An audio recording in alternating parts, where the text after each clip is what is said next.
a special guest from a very far away country. Not Not quite. Not quite. Now, especially now, very difficult to reach. We have Mamuka here, who is going to speak about boosting something. What can somebody say? Because I love interaction. I love people saying what they are attending. This is we are talking about it. We are talking about critical thinking. That's right, critical thinking.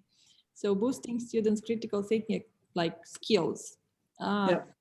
And we are recording this session to make it available afterwards, but only the people who are present here now will have the possibility to complete the feedback form and get the certificates of attendance as they want. Some of them might require those. So I'll just give the floor to Mamuka. So feel free. Thank you. Thank you. Thanks for inviting me. It's nice to see different teachers, English teachers from all around the world. And what a great opportunity for me to share whatever we have already piloted in our space. So my name is Mamuka and I come from Georgia. Well, in most cases, when I say Georgia, people assume I am from the United States, but my Georgia is not there. I am right by the Black Sea coast. I live in Batumi. I am not an English teacher. In fact, I am a certified media literacy trainer, but what we have found out is that one can successfully incorporate the media literacy components into teaching a foreign language. So, and that is a great way to boost your students' critical thinking skills. And as for today, I have selected some of the best practices, some of the best activities that work well in our space. And I assume that you will also find them useful. And these are the materials that can be adapted to the different levels of your students. So you can use all these activities to nurture the needs of your particular students. I myself work at the American Corner in Batumi. American Corner is a American type of library, which is in fact a community center. And I think that in Moldova, in the capital city, you also have the America House. So actually Moldova has a bigger American Corner there that has more diverse programming than the American corners in different parts of the world. And my colleague Tamara is also quite active in the America House in terms of providing the different trainings and workshop opportunities for students and for teachers when it comes to media literacy. I have, as I already told you, I have chosen some of the activities that I think you might find useful. And let's see how you can pilot those activities into your classroom and to what extent it might be useful in EFL, in teaching English as a foreign language. So when we talk about students' critical thinking skills and media literacy, some students might not be familiar with the term itself, right? The media literacy, the information literacy. We want first to raise their awareness of the need for some kind of new kind of literacy, because in the digital era, students and teachers are constantly holding the mobile phones, trying to get some information, stay connected with fellow friends. And then the chances are more that more time we spend on internet, more is the chance that we might be the victims of propaganda or some kind of disinformation provided by different media sources. So the very first activity that helps to draw my students' attention to the need of the media literacy is some kind of game that I play with them. And I call this the manipulation game. So I would like to now share my screen with you and explain how this particular game works. I provide a sheet of paper with different instructions, and I tell my students that if you are the first one completing all the assignments in the forms, you are going to get the prize.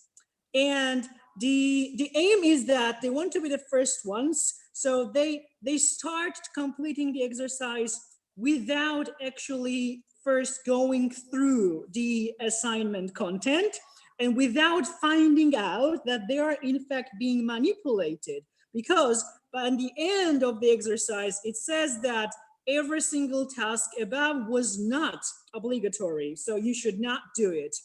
The whole idea of this exercise is to show students that they can also easily be lied to and that they can also be manipulated. So prior to doing something or prior to believing or trusting the sources we have on internet, it's a good idea to see the whole picture of a story, to see it in the context. And this particular exercise helps me to show my students that they can also become the victims of some kind of manipulation, of some kind of disinformation. And if you go through the content of this particular exercise, you see it's quite fun, right? So it tells the students to do the assignment yourself only, so it cannot be a cooperative work. They should complete it individually. And they need to run in the room and find the people and find the answers relevant to the questions they have in this form.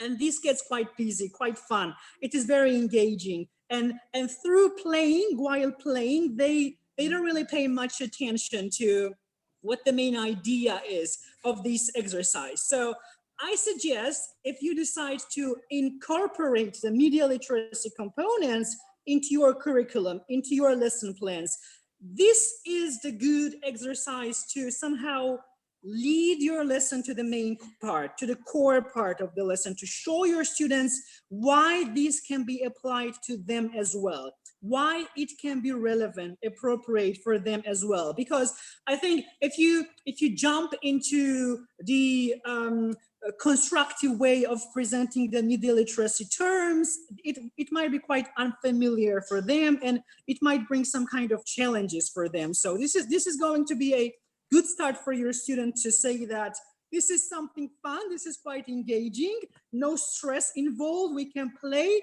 and learn at the same time. Once we are sure that they are convinced in the need for some kind of new literacy, we want to draw their attention to the different media landscape that they live in. So we present this kind of chart and we tell them that imagine this little man, this little boy in the middle is you. So now take some time individually or in pairs and decide what are the sources of the media that you are normally getting the information from. So this is basically the exercise that helps them to reflect on their own media consumer behavior, right? And to also analyze why they prefer one kind of particular media sources over the other.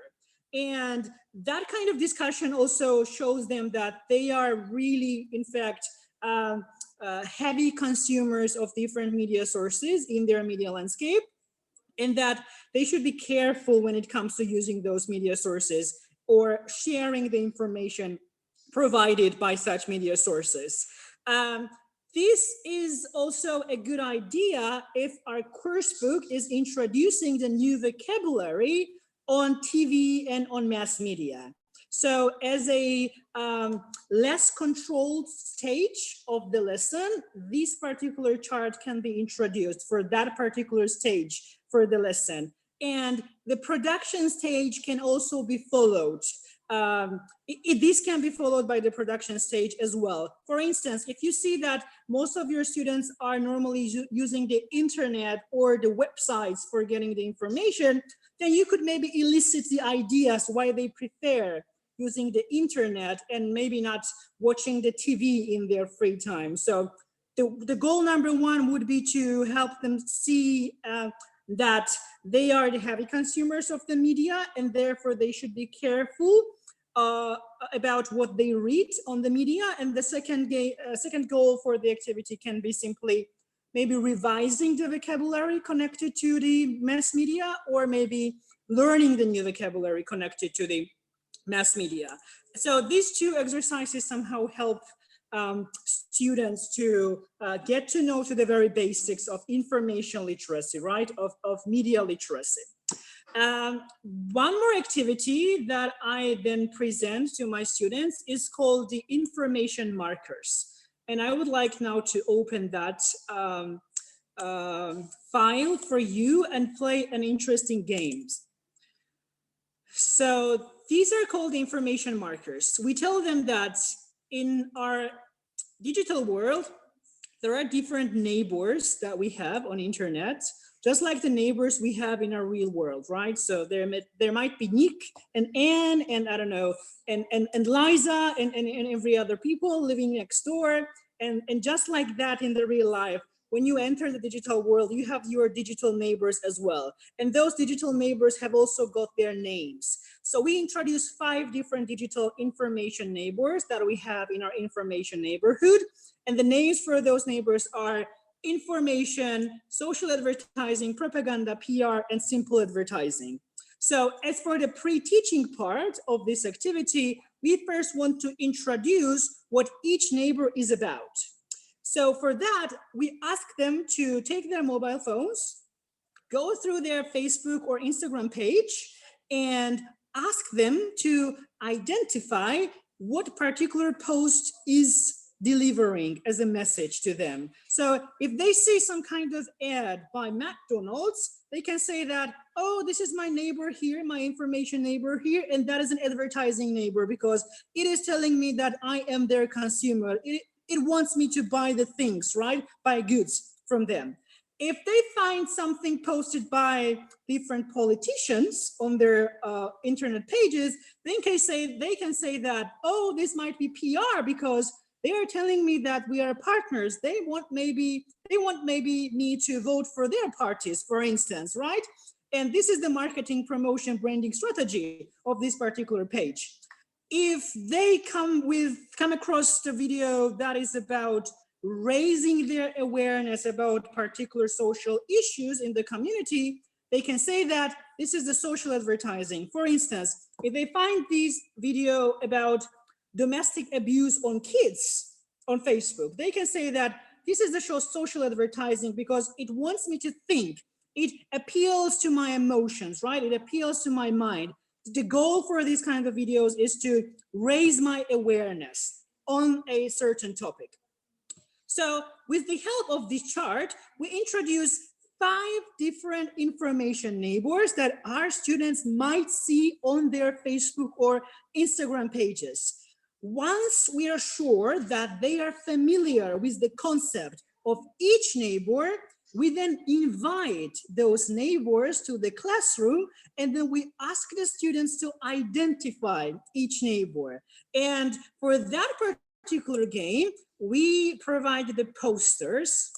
And let's play that game with you now. Not this one. Wait a minute. Yeah, let me see. This one. So we invite 5 different information neighbors or 5 different contents, right? And the students need to identify what particular neighbor they're now seeing on their screen. On this particular poster, we have 5 different messages. One is by Coca-Cola, another is in Ukrainian language, some kind of information about some kind of festival. We also have some kind of poster about not drinking alcohol, some kind of Russian propaganda, and also a logo, right, of a particular company. So we ask the students to look carefully at these pictures and identify which particular poster is what kind of information neighbor. So if we look at these pictures, we see that the first one is a simple ad. This is an advertisement, right, by Coca-Cola.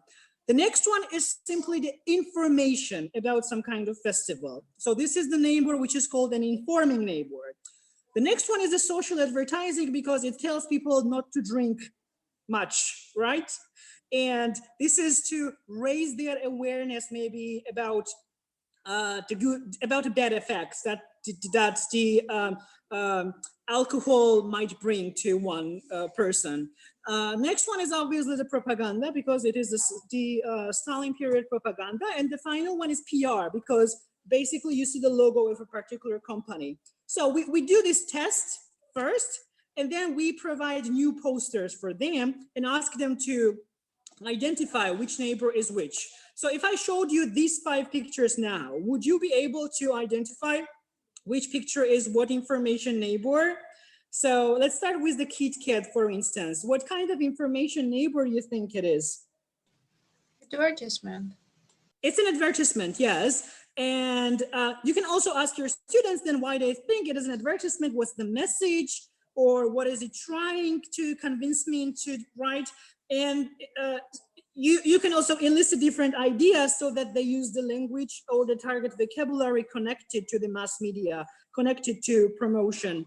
The next one says that we are going to meet over Berlin. So what kind of message do you think it is? And if you saw this on your Facebook or Instagram page, what kind of information neighbor do you think it would represent?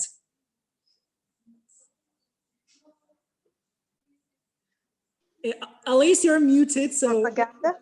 It is propaganda, of course, yes. What about the picture number 3?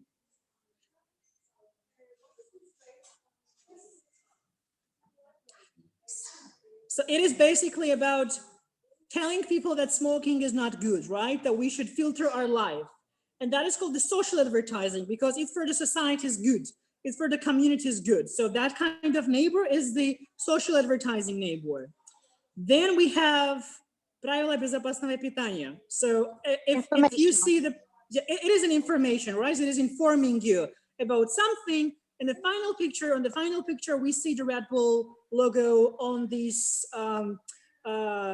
strange suits that they are wearing now, right? So this is the PR of a particular company. We have 5 more. And let's see if we can cope with these ones, with these neighbors. So what about McDonald's? Advertising again. It is an advertising again. Then we have the poster that shows types of poisonous plants. Informational. Informational, yes.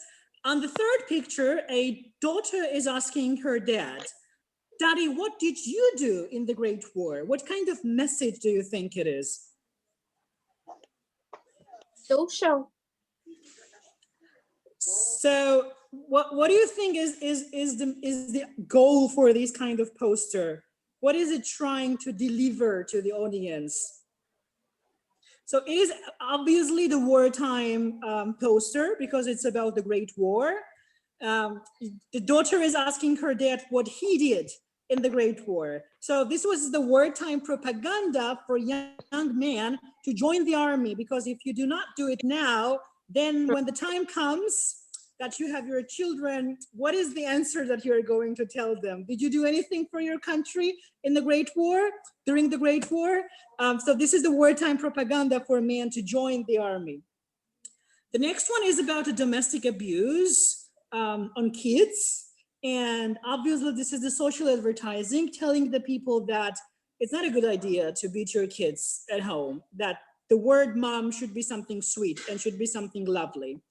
And then finally, the last picture shows that this is PR of a particular company. So basically the goal of this idea is to show your students that you can meet different messages and you can meet different information neighbors on your Facebook timeline, on your Instagram timeline, and that you should be careful when it comes to listening to these information neighbors. Before sharing those information on your page, think twice. Why is this neighbor getting in touch with me? What is the message that it is giving me, right? What's the goal of his when he is trying to become good neighbors with me? And of course, you can create your own posters and you can design your own content that you think should be relevant to your students and to maybe the environment that they live into. And then again, after the practice part, the production part also can come into, and you can organize a new activity around the information neighbors and around being safe and being cautious when reading the information on internet. One more thing that we also do in teaching the media literacy is incorporating different fairy tales into our teaching. So one of my favorite fairy tales that I use while teaching the media literacy is the Three Little Pigs story. So I'm going to now show you the slide of Three Little Pigs. One moment. And I assume your students also know the story about Three Little Pigs. So what you first want to do is to elicit the content of this story and give them the chance to practice their language and also set the mood, set the fun mood, right, for the activity. So when a particular student retells the story about, Childhood. yeah, It- so when a particular, yeah, It was- Alice, please. Was my favorite fairy tale when I was a child. I remember my childhood. Think of my memories. Good. It also used to be my favorite story, but what I didn't pay attention to is something we want to discuss now in that story. So when a particular student retells the story, you ask the rest of your students to pay close attention to all the details that is told in the story and ask them, is there something that you do not believe in the story? Do you think all the parties represented in the story had equal say, had equal opportunities to provide their own facts, their own version of what really happened in the story? If you see that your students are finding it hard to follow the discussion, then ask them a question. Do you think both pigs and the wolf were able to justify their actions equally? And as we know, as the story goes, the wolf is finally murdered, right? So he is killed by the end of the story, right? So you can say from a journalistic perspective that there is no balance in the story, because by the end of the day, we only see pigs telling what really happened, but we don't really know the wolf's perspective about the story. Is it really true that he wanted to eat those pigs, or is this something that the pigs are claiming to be the truth, right? Is it really true that he went to the pig's house on his wheel, or maybe he was invited because of some kind of trick? So try to ask the question which will push your students to approach the story from a critical point of view, okay? Try to challenge the content, try to challenge the narrative presented in the story, and tell them that good journalists and good students don't always believe what is written in the book or what is written on internet. They normally investigate and they want to check if the facts presented in the story accurately describe the content, accurately describe the process of what really happened. Then there is this beautiful video reportage that is published by The Guardian, and it shows how one should seek to see the whole picture of the story and should not really count on the narratives presented by only one-sided accounts. So I would like now to share this video with you, and I want to ask you to watch this video carefully and tell me if it presents the different views and the different opinions about the Three Little Pigs story. So let me now share this screen, and it's going to be without the audio, but still you will be able to follow the video. Okay, so let's listen. No, let's watch this 2-minute video and let's see if the Three Little Pigs story is presented in a different way here. So when the video starts, we see that there is a hot water, right? Boiling water, assuming that the wolf is there inside. So the big bad wolf was boiled alive. That's what the newspapers are telling us. And we also see that there is an army intruding in the pig's house, obviously trying to get some proofs of what really happened there. And the Guardian journal is saying that the Three Little Pigs are arrested for the murder. And the story goes on. People are going crazy because they do believe that it's the pigs who are the victims, but not the wolf. But the police officers do not take this as it is told. And we see that some of the people are saying that the wolf had asthma, so it was impossible for him to blow those houses down. So obviously they have collected some proofs which were not presented in the original content, right? Which was not presented in the book. And that they found out that basically it was a trick designed, if I may say so, by these three little pigs to trick this wolf to their house and boil it for some reasons. And the idea of this video is that we should see the details in the context, right? We should see the whole picture of the story. We're not supposed to only focus on details and ignoring the context. And that three little pig story really helps us to show our students that they should be questioning the truths presented by, I don't know, by the journalists or by the official sources, that they should always ask the questions, and they should also be critical when it comes to believing what they're seeing, what they're reading on the internet, and when they're listening to different mass media, to different sources. So that activity is quite fun. And you can even organize a separate lesson on that activity, how to see the whole picture and how to see things in context. The next activity that we provide is called the compass. Let me share that with you as well. So we ask our students, when does one use a compass? Obviously, when they're lost, when they want to find their way. Well, the compass has got 4 directions: the north, the south, the west, and the east. And that kind of technique can also be used when one is confused while getting the information from internet, while listening to somebody and they're not sure if that person can be a reliable source or not. So when listening to some kind of new information, and then when you are not sure if it is true or not, you want to use that technique. You want to ask 4 questions. Basically, you want to go to 4 different directions. The eastern direction in that case would be to ask a question about the content, and it goes like that. What is it in the content that is exciting for me? Because this particular part in the content excites me about something, right? And this is something exciting that I find in this content. If you go to the western direction, you should ask questions about the things that are worrisome for you in that particular content.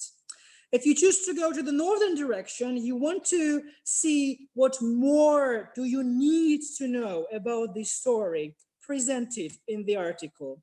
And then finally, once you have visited all these 3 directions, you want to say, what's your stance now? What's your suggestion, your opinion about this particular topic?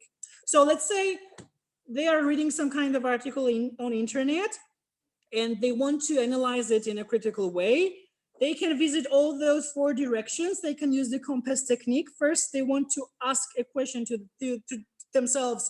What is exciting in this news that gets them reading it?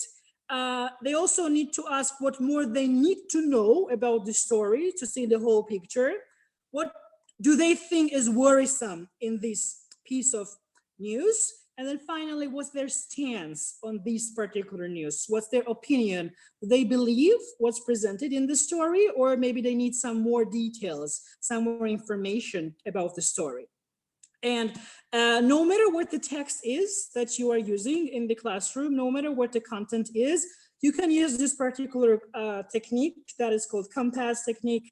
And you can divide your room into 4 parts and ask your students to go to each direction and find the answers in the northern part of the classroom, in the western part of the classroom. And then once they have visited all the places, all those 4 parts, they can decide, they can conclude if they believe what they have read in that piece of news or not. So this is basically a good way to boost your students' critical thinking skills and help them to approach everything they read on internet in a critical way. Don't always trust anything that you read on internet. And it's fun because it gets them move in the classroom, and it's also a good energizer for your students as well. Any questions so far? Because I've got one more exercise I want to share with you, but before we move to the last one, if you've got some questions about the procedure of these activities, or maybe particular aims related to language learning. Have you invited them? Can you please repeat the question? Have you created them by yourself, or it's your imagination, or what? It's your practice, or what? Or is something, maybe something like a combination of a lot of activities which are adjusted? Absolutely. This is the combination of different activities and of different materials that I have collected during different workshops on media literacy. But then the focus for these activities is the language learning. So basically, well, if I did this for the media literacy training, I would do this in a different way. But when it comes to teaching English, I normally adapt the activity in a way that it is planned for the English lessons, so that the primary objective for the lesson is to learn a new lexicology, or the new vocabulary, or new grammar constructions. And you can adapt and you can change the procedure of these activities as well, depending on what the needs are for your particular lesson. Half of these activities, I can say, is something of my own. Because when you give different trainings for the media literacy, you see what really works and what not, and then you are able to adapt to the new realities, right?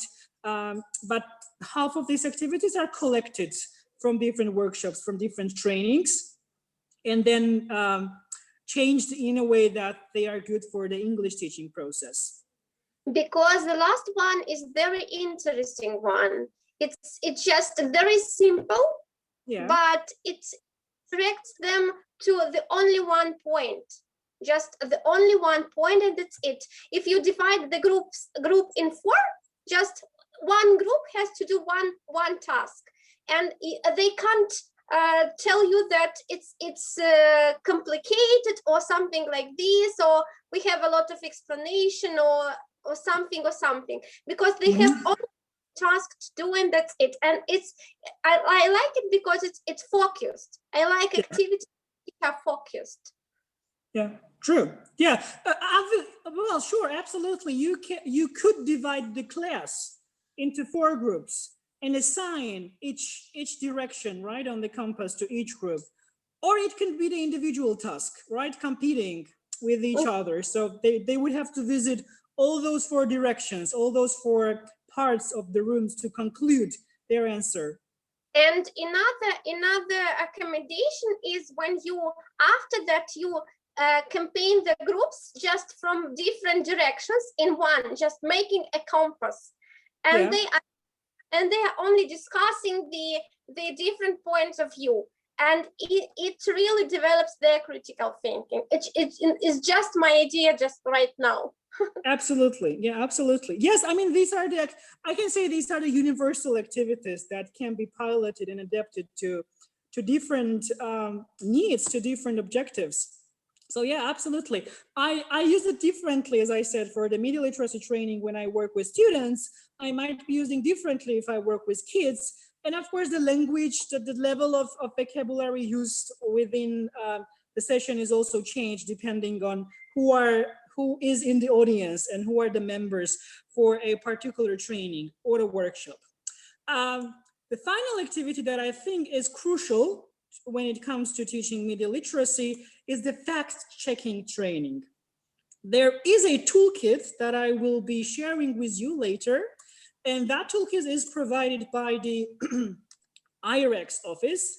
Well, IREX is a organization working with journalists, and I believe they have also been working in Moldova as well, because they had this beautiful program, Learn to Discern, in Ukraine. They did the same in Georgia.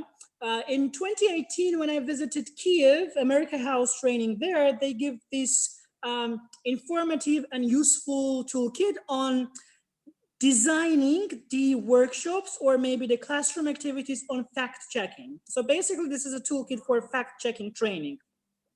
What you first need is to choose an article or choose a case, some kind of problematic case for your students.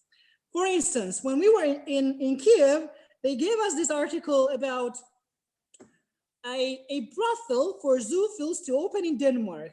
And they asked us to do the fact-checking on internet and to see whether this information was true or it was some kind of disinformation. And with the help of the toolkit, we were able to identify different online platforms, different web pages, which helped us debunk the stories, deconstruct the stories, and to see whether some part of the information was distorted in this particular article or the whole concept, the whole content was a big lie.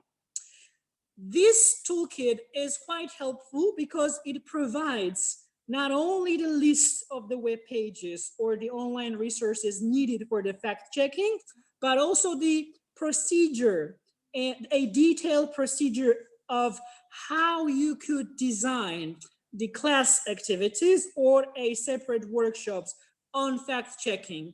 It explains what the fact checking is.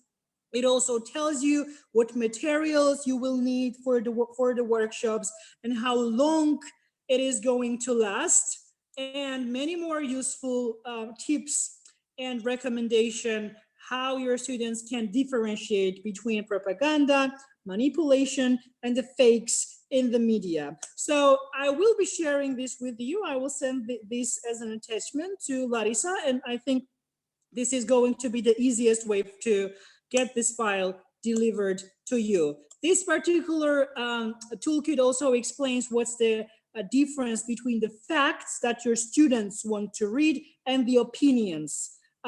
So this is also another way to boost your students' critical thinking skills. Yeah, when it comes to the materials, you can always change it, right?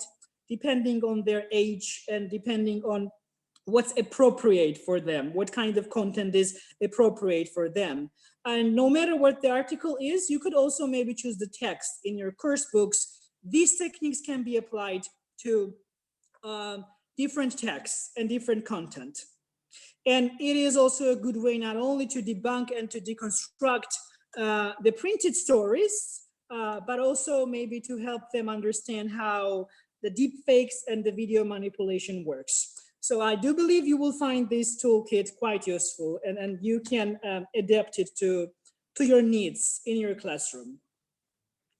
Would you have questions about fact checking on internet or different techniques on how to teach fact checking? I know this is a big topic and there are separate workshops and trainings related to that, but still, I think this is going to be the easiest way to get this kind of knowledge to your students. My question is if students do resist 2 hours. Well, you can do the 45-minute lesson on that. You can either have a separate workshop if you work with students or if you are at university, because university classes normally allows to give the 2-hour lectures. But when it comes to kids, if you're working in schools, you can choose a small article and ask them to do the less, but still go through all the fact-checking stages. Mm-hmm. And starting with what age did you practice it? Oh, I practice with the kids who are 8 and 9, because I sometimes bring the fairy tales. So just like the Three Little Pig story, I bring the fairy tales that they might know or that can be new for them. And first we discuss the fairy tales, then I introduce, well, on the first class, we discuss the things about the fairy tales, they retell the story. I do the activities that are not related to the media literacy first. So I do a normal lesson. And then on the second lesson, I introduce the fact-checking techniques and I encourage them to challenge narratives, to challenge the content, realities presented in that story. And they find it quite fun. And on the third lesson, you can actually design the production part. They can change the storyline of the fairy tale that they have read the lessons before, and they can produce a new fairy tale. In fact, they can produce the new content, and then they justify why they chose this particular storyline for their own piece of work. And they say that I decided to have this particular character doing this because I believe this is more logical. This raises no question, and this is something that chances are more people will believe. So it can be divided into 3 parts. First, the presentation of the work, then the practice part with the fact-checking tips, and then the production part when they produce their own piece of work. I'm just now thinking about the idea to push them by imagining the story will, so the end of the story will be the beginning of it. Oh, that's a nice idea. Yeah. I'm just now thinking about it, about when we are talking about fairy tales, because most of them know what fairy tales are and what are they ending, you know? Yeah. And the idea about critical thinking, what should you say if the end of the story will be its beginning? And so they basically will need to compose a chapter 2, right, for the story. Mm-hmm. And that's I'm thinking about my 3rd class just now to practice this idea next lesson with them. Thank you so much. Oh, always welcome, always welcome. So that manipulation game is quite fun to play with the 3rd graders. They're gonna love it, absolutely, because even adults love playing it.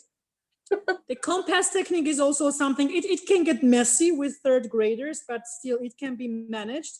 If you are co-teaching with your colleague, for instance, if you have the co-teaching practice in the school, then I believe the 2 teachers can cope well with that big number of students in a classroom.